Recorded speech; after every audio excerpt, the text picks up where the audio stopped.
Amerika paksa Ukraina menyerah kepada Rusia. Today, I'm announcing that the United States will be sending 31 Abrams tanks to Ukraine.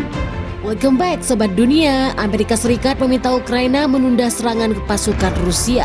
Permintaan itu menyusul Barat yang tidak memenuhi permintaan tank tempur yang cepat ke Kiev. Jenderal top Amerika Serikat dalam pertempuran sekutu di Pangkalan Udara Ramstein, Jerman mengatakan bahwa Ukraina akan kesulitan mengusir pasukan Rusia. Dikutip dari Reuters pada Sabtu 21 Januari, dari sudut pandang militer saya berpendapat tahun ini akan sangat sulit secara militer mengeluarkan pasukan Rusia dari setiap inci dari Ukraina yang diduduki oleh Rusia. Menjelang pertemuan Ramstein, negara sekutu Barat juga masih berdiskusi soal pengiriman tank tempur ke Ukraina. Salah satunya adalah apakah Jerman akan setuju mengirimkan tank Leopard 2 ke Ukraina atau mengizinkan negara lain melakukannya. Namun pada akhirnya tidak ada keputusan memasok Leopard, meski begitu masih dijanjikan memberikan sejumlah besar senjata lain termasuk pertahanan udara dan juga model tank lainnya. Menteri Pertahanan Ukraina Yuri Ivanovich Yekhanurov berdiskusi soal kelanjutan pengiriman tank itu. Kami melakukan diskusi terbuka mengenai Leopard 2 dan untuk dilanjutkan Amerika Serikat juga masih berpegang teguh untuk tidak mengirimkan tank Abrams ke Ukraina. Ini juga berasal dari seorang pejabat senior Amerika Serikat di Washington.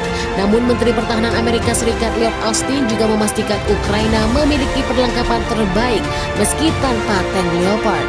Ukraina juga tidak bergantung pada satu platform, sedangkan Sekretaris Jenderal NATO James mengatakan dukungan kepada Ukraina jangan hanya berfokus pada pengiriman senjata, namun juga pada pasokan amunisi untuk sistem yang lebih lama dan membantu merawatnya. Rusia juga kembali memberikan peringatan keras kepada aliansi pertahanan negara-negara barat NATO, di mana hal ini terkait dengan rencana aliansi itu yang ingin memberikan bantuan persenjataan tambahan kepada Ukraina yang sedang berperang dengan Moskow. Dalam sebuah pernyataan, Kremlin juga mendesak pengiriman ini dibatalkan dengan mengatakan bahwa senjata-senjata itu bisa saja menyerang wilayah Rusia.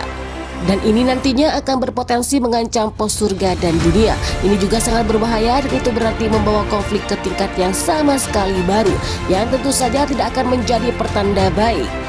Dari sudut pandang keamanan global dan juga panel Eropa, Peskov juga berbicara setelah Duta Besar Moskow untuk Amerika Serikat Anatoly Antonov mengatakan Rusia akan membalas jika Ukraina menggunakan senjata yang dipasok Barat untuk menargetkan wilayah Federasi Rusia atau semenanjung Crimea. Dan ini harus menjadi jelas bagi semua orang, tidak peduli senjata apa yang disuplai Amerika atau NATO. Kami akan menghancurkannya, sangat tidak mungkin untuk mengalahkan Rusia. Amerika Serikat mengumpulkan sekutu NATO-nya di Pangkalan Udara di Ramstein, Jerman untuk putaran pembicaraan baru untuk mendukung Ukraina secara militer. Sejauh ini beberapa anggota NATO bersedia untuk mengirimkan persenjataan tambahan bagi Ukraina. Beberapa bahkan berniat mengirimkan tank Leopard sesuai yang diminta oleh Kiev. Namun negara pembuat Leopard yang juga anggota Jerman masih belum memberikan persetujuan lebih lanjut terkait hal ini, padahal persetujuan Berlin merupakan kunci tank-tank itu bisa dikirimkan. Juga dilaporkan bahwa enggan mengirimkan senjata yang dianggap memprovokasi Moskow. Sumber pemerintah Jerman sebelumnya mengatakan Berlin akan mencabut keberatannya jika Amerika Serikat juga mengirimkan tank buatan Amerika. Buatan mereka Abrams, di mana hal ini pun membuat ketegangan internal dalam NATO. Menteri Polandia Mateusz Morawiecki juga mengatakan bahwa ini agak skeptis bahwa Jerman akan setuju terhadap tank-tank untuk Ukraina. Ia bahkan menyebut Jerman membela diri bahwa terhadap hal ini seperti setan melindungi dirinya dari air suci. Jadi bagaimana menurut kalian? Silakan komentar di bawah ini. Wassalam.